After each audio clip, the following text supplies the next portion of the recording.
আসসালামু আলাইকুম। দেখতে দেখতে কিন্তু রমজান মাস শুরু হয়ে গেল। আজকে প্রথম রোজা। তো প্রথম রোজাতে থেকে শুরু করে সারা রমজান মাস জুড়ে আমরা যেভাবে ভাজা পোড়া খেয়ে থাকি, আমাদের খুবই ফেভারিট সবার এটা।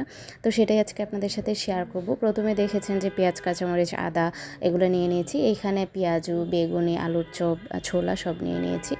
এখন পেঁয়াজটা কেটে নিয়েছি, পেঁয়াজটা ছুলে নেব আর কি। আর এই মুড়ি মাখাটাতে পেঁয়াজটা একটু বড় আর বেশি দিলে খেতে ভালো লাগে। এবার দিয়ে দিচ্ছি স্বাদ মতো কাঁচামরিচ, মানে যে যতটুকু ঝাল খেতে পছন্দ করে, আপনারা ঝাল বেশি খেলে বেশি কাঁচামরিচ দিবেন। এবার দিয়ে দিচ্ছি ধনিয়া পাতা। ধনিয়া পাতাটাও কিন্তু স্বাদের উপর ডিপেন্ড করে, বেশি খেলে বেশি, কম খেলে কম। এবার দিয়ে দিচ্ছি একদম খুবই জরুরি একটা উপাদান, সেটা হচ্ছে লেবু। লেবু ছাড়া মুড়ি মাখা কিংবা যে কোনো মাখাই কিন্তু অসম্পূর্ণ থাকে। লেবু ছাড়া আমার কোনো কিছু মাখা খেতেই ভালো লাগে না। লেবুটা কুচি করে কেটে নেওয়ার পরে এবার আদা ছিলে নিচ্ছি।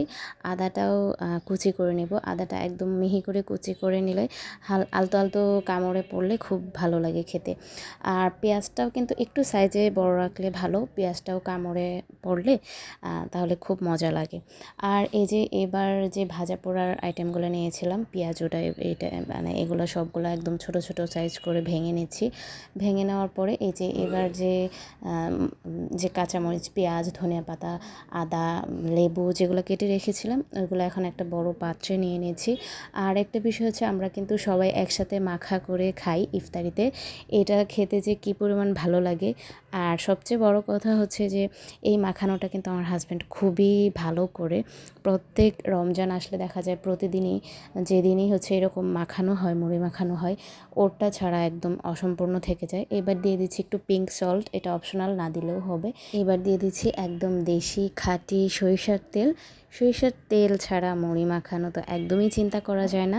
তেলটা একটু বেশি করে দিলে ঝাঁজটা বেশি হয়, ঝাঁজটা হলে কিন্তু খেতেও ভালো লাগে। এবার একদম সবগুলা একসাথে ভালো করে মাখিয়ে নেওয়ার পালা। একদম সবগুলা ভালো করে মাখিয়ে নিলে কিন্তু ফ্লেভারটা ভালো আসে। এবার দিয়ে দিচ্ছি মুড়ি। এই মাখানোটাতে মুড়ি খুব বেশি না দিলেও হয়, অল্প পরিমাণ মুড়ি নিলেও হয়, কারণ অন্যান্য যে উপাদানগুলো দিয়েছি ওইগুলো একটু বেশি বেশি থাকলেই খেতে বেশি ভালো লাগে, আর মুড়িটা কম হলেই ভালো লাগে। এরকম মাখানোতে কিন্তু আপনারা যদি মুড়িটা বেশি দিয়ে ফেলেন তাহলে কিন্তু খেতে একদমই ভালো লাগবে না। তো আজকে আমরা যেভাবে মুড়ি মাখা করলাম, এভাবে কিন্তু আপনারাও রোজার মাসে করে খেতে পারেন। দেখবেন কতটা টেস্টি লাগে, কতটা যে অসাধারণ লাগে খেতে। আর আমি বলছি না এটা মানে এই মাখানোটা আমার হাজব্যান্ড ছাড়া অন্য কেউ মাখালে একদমই খেতে ইচ্ছে করে না, মানে একটুও মজা হয় না। তো যাই হোক, এই রমজান মাসে আপনারা এইভাবে মাখানোটা করে খেতে পারেন। তো পুরোটা রমজান মাস আমাদের সবার ভালো কাটুক, আমরা সবাই যাতে ভালো হয়ে চলতে পারি। তো সবার জন্য দোয়া থাকলো, আমার জন্য দোয়া করবেন। আল্লাহ হাফিজ।